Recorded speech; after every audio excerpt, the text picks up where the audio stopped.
and gentlemen, you are listening to Life Well Lived by Omobola Stephen. It's an engaging and enlightening talk show on life, relationships, and the business of life. Grab a cup of juice and just chill. Life Well Lived by Omobola Stephen. Live life. Live fully. Good to have you on the show. This is Live Well Lived by Omobola Stephen. I'm your host, Omobola Stephen. Now, on Live Well Lived by Omobola Stephen, we focus on personal development and self-improvement topics. We occasion professionals, thought leaders, experts who have constructive yet disruptive kind of insight that is going to pivot the positive changes and transformations you and I need at such a dynamic time that we are in. Now, in this season's episodes of Live Well Lived by Omobola Stephen, we'll be focused on family dynamics and parenting in the 21st century, because we have realized there are such in the changing times, and then the role of parenting and family dynamics becoming such demanding effort for the parents, and the need for us to begin to have such a conversation for such time as this cannot be overemphasized. Today, I have Stacy Schaffer, a licensed professional counselor, child therapist, and author. She's also the founder and director of Strong Hearts Counseling, specializing in grief therapy and synergetic play therapy. Good to have you, Stacey Schaffer, for joining me on the show today. We'll be talking about youth mental health, how play therapy can be a game changer. Excited and honored to have you. Yes, thank you so much for having me. I'm glad to be here. The first question, we have our kids who are going to our young adults, youths who are dealing with anxiety, suicidal ideation on a daily basis, right?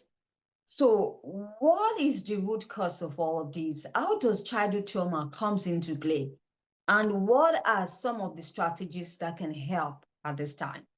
Yeah, I think that there's a wide spectrum of childhood trauma. And so, in regards to what could help, some of that is really specific to a child. But I think that we, as the grown-ups, like what we can do is continue to work on ourselves to be a safe place for them to land. Our kids don't need us to provide the answers. They need to be seen, they need to be heard, regardless of what trauma they are experiencing. Because every kid is different. And so approach varies based on the child or the teen in front of you, but it is universal that we all want to be seen, heard, and loved. So I think sometimes we're quick to dismiss kids, or try to fix the problem when that isn't what best supports the need of the child. To say to a kid, I see you, I hear you. Do you want feedback or do you want to be heard? Most of the time, they're going to say heard. So I think that that is something that could be a blanket universal statement, but trauma varies like vastly between situation to situation. But really, for parents who are also battling with childhood trauma, some of them are even unconscious that they are battling with childhood traumas, right? It can also trigger a lot of challenges, unresolved issues in the family dynamics. So how can this cycle can be broken? How can it be broken?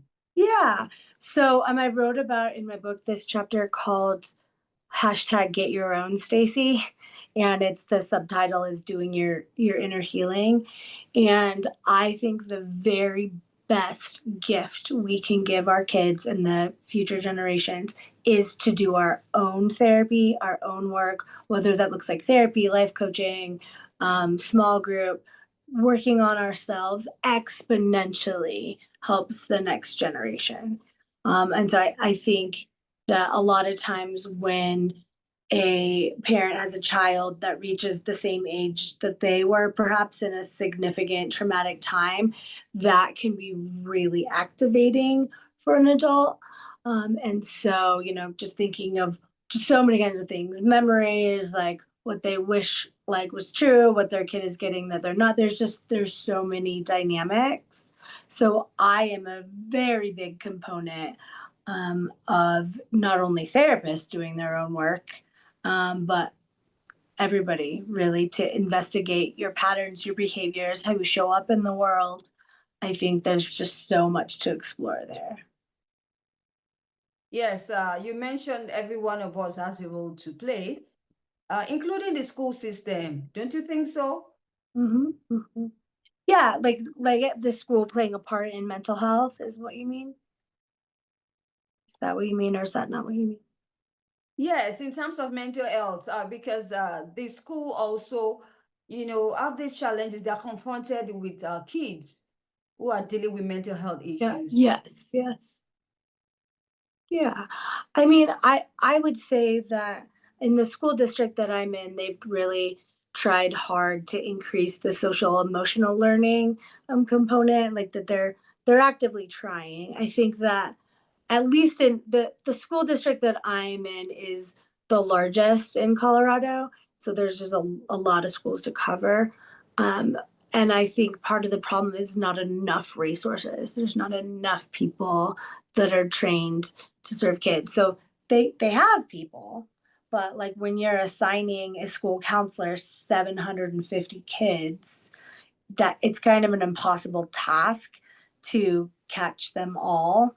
And so I think we need more people that are trained and willing to support our kids, because it really is people. It's not just like the lessons they're teaching them. In my opinion, it's not just the lessons, but it's like warm bodies that are trained and willing to support our kids in their mental health challenges.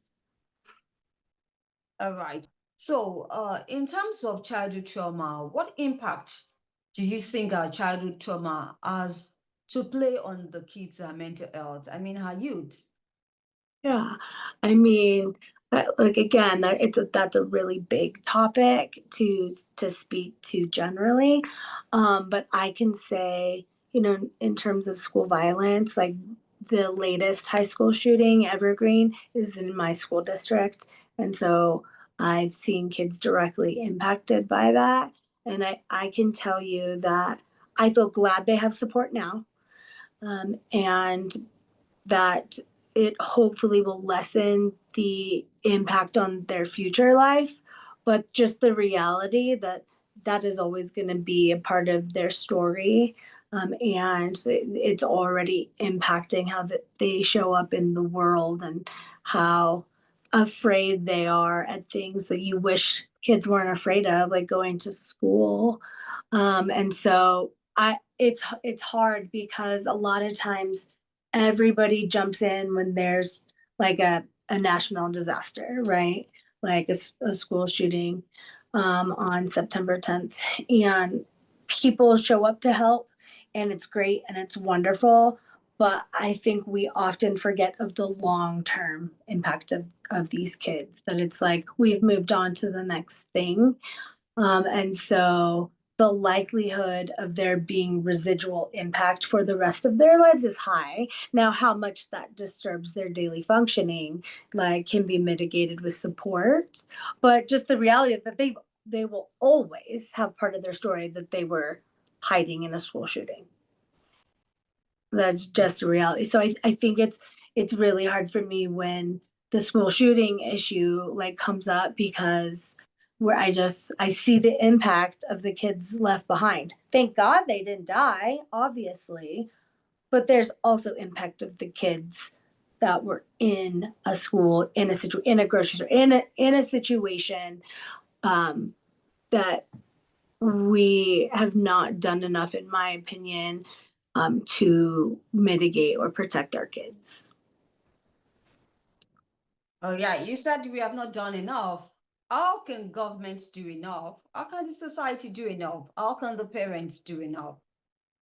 Well, I mean, I like, it's in my opinion, it's a political issue, and so that's not something like for parents. But I think for parents to validate that, of course, that's scary, and lots of parents are making different choices in the school district because of that shooting. There have been a lot of people that have withdrawn their kids to do online school, and so that's how they're managing it. But not everybody has the luxury and the ability to do that. And so I would say, to remind your kids that, I'll find you if there's a school. I will always like come to you. I will always find you. But we can't promise our kids in that particular situation we can't promise them in life that they're going to be safe, but what we can promise is that we'll always show up and that we will always hear them and like always support, if there is like fear involved, because like kids these days, many of them, it's challenging to their mental health because they're afraid to go to school, and it makes sense. All right. We're talking about youth mental health. Now, play therapy can be a game changer. That's the core of our discussion today. So the question really is, we want to look at some of the improvements in the mental health of our youth when play therapy is introduced. Can you share your insight? Yeah. Well, so the verbiage is that the language of kids is play, that they don't always have, when you're 6, you don't have the words to say I'm feeling ambiguous about this situation, you don't have the words. And so how children communicate is through play. And so, for example, I do a lot of sand tray therapy. So it's like this big, like sandbox with a special kind of sand. And there's a top over it. So it just looks like a coffee table. You take it off, and then it looks like I have every Happy Meal toy lined up in groups, like over on the side. And one thing you do with sand tray, it's really symbolic, is you have a kid select a figure that they want to represent them. And then there's a million directives, but one is like, show me what it's like to be you. And sand tray is fascinating because I had one kid, it was a really high conflict divorce, and the child chose Darth Vader as dad and a tiny mouse as mom and put themselves in the middle. They're like, this is what it's like. And so that, I mean, that speaks to me, that spoke volumes of what that dynamic was like.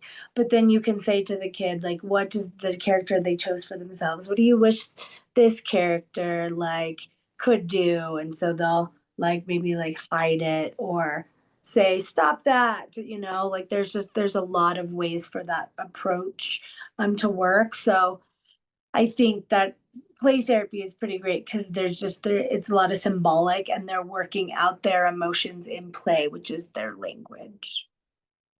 All right, now, play therapy, as you suggested, is it only the therapist who is able to do this, or how can the parents begin to introduce this with their kids? Now, and also, I like to ask this question: how can parents support their children's mental well-being? Yeah, I'm not sure that like a parent is in the role to do play therapy. That's why like play therapists like exist. But I think that starting to build the bridge when they're young with like there's just that there's nothing that you can tell me that will change how I feel about you. If we have a conversation that you're worried is going to come back and haunt you, like I want to assure you that that this dynamic is a safe place. So I think it's like more about strengthening the relationship between your child and making that safe bridge than having to know like the specific ins and outs of like how to do play therapy, because they're not a play therapist. It's like they're a parent. And so you want to make sure to not confuse the roles. That's why therapists can't see like their own family. Like I can't see my niece because like it's a conflict of interest. But for Ada, um, like when I play with Ada, for instance, I will like she's really into Frozen and Bluey. And so like when we like have played with those things, like I'm noticing like what's coming up, because as a play therapist you notice what's coming up, the theme. And the theme often in Ada stuff is like things being unfair, and so which everything's unfair when you're 4 and so because you're 4. And so I'll be like, I'll just say, I'm like, that feels unfair, to Chili or Blue or whatever. She's like, it is unfair. And so I'll say, like, what do you wish was more fair for you? And she'd be like, bedtime, and it's just, I'm not her therapist, I'm her aunt. And so, but I'm just opening the line of communication for her to say whatever she wants to me, without trying to fix it. All right. So, in terms of parents supporting their youth's mental health, when do you think is the appropriate time for them to begin to seek a therapist when the need arises? Because it will always do. Sure. I would say, like, knowing your kid and knowing what is typical for your kid is important.